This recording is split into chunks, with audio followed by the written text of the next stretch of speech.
So now we're going to move on to the atom notes. So open those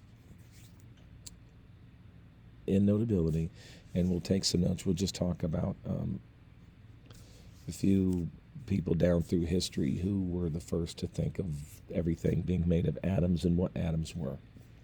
And down through history, I mean, a while ago, 2,500 years ago, something like that, the Greek philosopher Democritus was the first one to think of things being made, or at least to speak or write of things being made of atoms, being made of little tiny things. And basically what he said was that if you take a chunk of salt, like a crystal of salt, that's not one piece of salt. If you take a hammer or a rock and you break that salt up into little chunks, into little tiny little pieces like you get in a salt shaker, you can see that original chunk of salt was actually made up of hundreds or thousands of little pieces of salt. They still taste like salt. They still dissolve in water. They're still salt.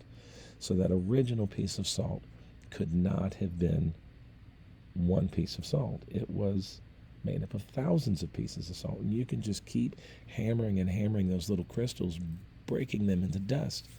But they still taste like salt. They still dissolve in water. They still flavor food. So that original piece of salt was not a piece of salt. It was thousands and thousands and thousands of pieces of salt. But Democritus said that you could keep crushing and keep powdering that salt until you got down to one individual piece of salt that you couldn't crush anymore. And he said that was an atom. In Greek, atomus means uncuttable. So you would get down to a point where you couldn't break it anymore. And he said that this applied to everything, even dogs. But, to these Greek philosophers, everything was made of earth, fire, water, and air. There really were only four things. And even a dog, if you were to break it down into all of its little pieces, it would actually just be formed of lots of little pieces of water, earth, fire, and air. So it wasn't really, the dog wasn't really one dog. It was made of lots of little pieces of fire, earth, air, water, lots of little pieces of dog. So it wasn't a dog. It was countless little pieces of things that made a dog, and he called those things atoms. And once you got down to those individual pieces, you couldn't break it up anymore, and that was an atom. Okay, and then you flash forward almost a couple of thousand years, and you get to people like John Dalton, a great European scientist, who he really didn't change Democritus's idea that atom was this little uncuttable thing. He didn't believe in the earth, air, fire, and water thing. They knew at this time about things like copper and iron.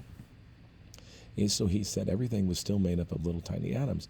But what he added was that you could mix those atoms in whole number ratios. Like you could have, and he didn't know at the time, but you could take an oxygen and two hydrogens and mix them and to make something that had one oxygen and two hydrogens. So his big leap with atoms is that you could mix things and turn them into molecules. Okay, and then in the late 1800s, a man named J.J. Thomson, an English scientist, started finding that the atoms were not uncuttable. They were not unbreakable. They were actually made of little things. So he noticed that if you take a magnet and you take the negative end of the magnet and you put it up near a stream of electrons, you can bend them away from it. And if you take the positive end of a magnet, the electrons will be bent and attracted to it.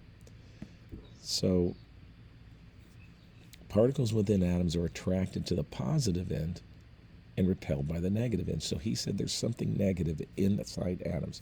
Atoms must be made up of different parts. They're not uncuttable. They must have little negative things in there. And he called these little negative things electrons. Okay? And just by thinking about that, since atoms are neutral and they have negative things in there, it sort of leads you to believe that there must also be something positive in there. And for Thomson, it was just this positive mass, not like positive things were little particles, but it was just a mass. And this was something called, that we started calling protons. So now we have negative electrons and positive protons in there. And Thomson's atom model was called the plum pudding model.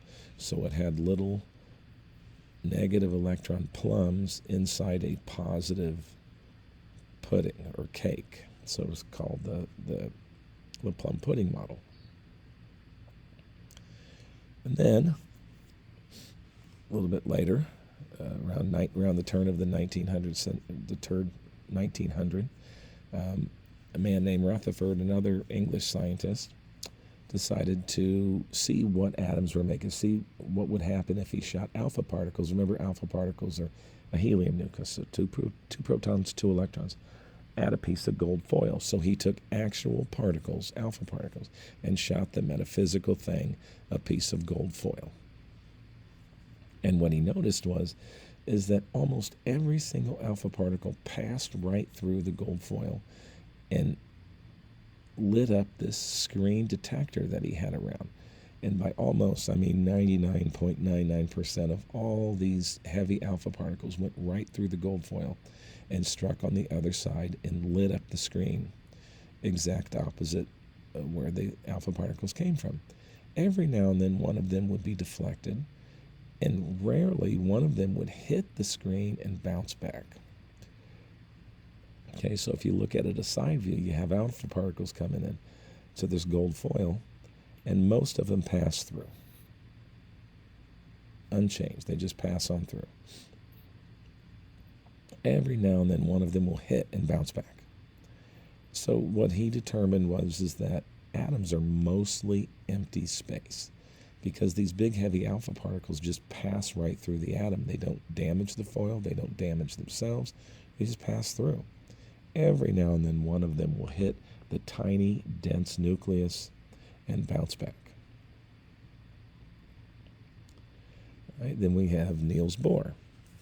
Early 1900s, Niels Bohr said that electrons travel around the nucleus. So because we knew there were negative electrons, we knew there were positive protons, and that they were not in this pudding, that most of the mass was in the tiny little center nucleus and electrons floating around. And Bohr thought that electrons traveled like planets around the sun. So they travel in these circular orbits around the sun, and that these orbits were very specific. Okay? The key to it is that these electrons traveled in very specific orbits, just like the planets. You know, we have the sun in the middle, and then Mercury, then Venus, then Mars, or then Earth, then Mars, the asteroid belt, Jupiter, Saturn. They travel in very specific orbits and very specific distances from the nucleus. And so that means they're quantized. So they have specific quantities, specific distances from the nucleus. We call that the planetary model. But we don't really believe the planetary model anymore. We still think it's quantized, but we don't think electrons travel around in a circular plane. Instead, we believe that atoms are in a cloud, like here. The 1s is the first cloud. The electrons are three-dimensionally traveling around the nucleus. Then the 2s is another spherical cloud. Then the 2p's are those dumbbell-shaped things, but again, they're three-dimensionally in cloud-like structures. When you get to the 3s's, the 3p's, and you just keep building up these spherical, dumbbell, cloverleaf-shaped orbitals that are not two-dimensional like Bohr's atom, but three-dimensional, and the electrons move so quickly, they're almost like a cloud.